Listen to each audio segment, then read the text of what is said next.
Hello and welcome to Better Gaming, the event and podcast series dedicated to all aspects of ethical gambling as we seek to discuss how to make gambling and gaming safe, secure and socially balanced for everyone. My name's Jim. I'm the host of the show, and in this episode, we're going to be taking a look at the article that you can see here on the screen, and it's regarding GambleAware and their recent research into gambling advertising and its prevalence throughout society, and also the activation that they've undertaken regarding problem gambling amongst the younger generation, with more than 85,000 children in the UK being problem gambling.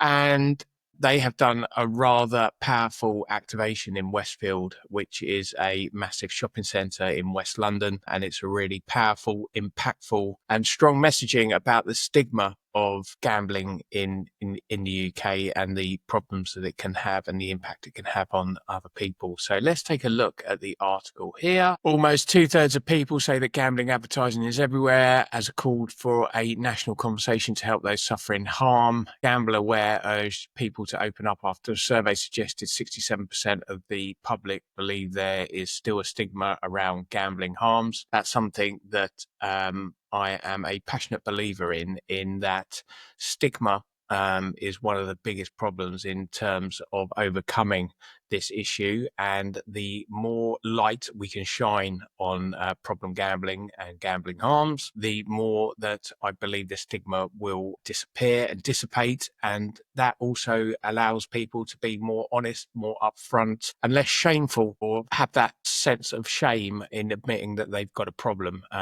Because I think that is probably one of the biggest hurdles that people have got to overcome when admitting to family and friends that they have such a problem. So I think it's that stigma that the media need to look at themselves. I know that's going to be hard for them, but they need to look at themselves and see whether they have been a big proponent of increasing the stigma of gambling harm. So they unveiled an installation. It's really impactful at Westfield London, featuring 85,000 poker chips, one for each child aged 11 to 17 currently experience gambling harm. And the study found that 31% of people recalled seeing their first gambling ad before the age of 17.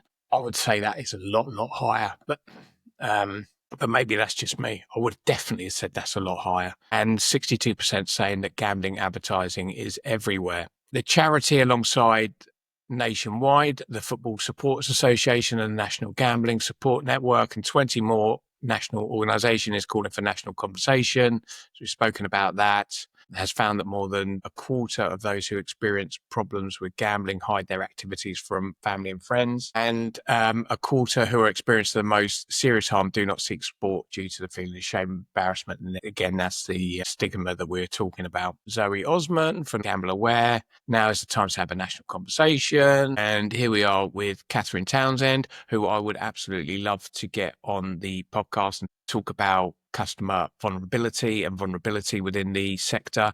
While gambling can be an enjoyable activity for many, excessive or problem gambling can have negative impacts. It is important that those experiencing gambling harm know that the support is available without judgment, and that is why we support GambleAware's ongoing stigma prevention campaign. Here, completely agree. And then she just goes into the recent measures that Nationwide have introduced with regard to tools and support that Nationwide offer their customers, including a cooling off period and gambling blocks. Baroness Twyford talking about the statutory levy, and not really interested in that at the moment, simply due to the fact is that everything seems to be up in the air, and it's a levy that has been enforced by the Gambling Commission, but nobody seems at this present moment in time to be able to actually define where that money is going to, even though the politicians and the spokespeople like Baroness Twycross claim that they do. So until we get a little more concrete on that.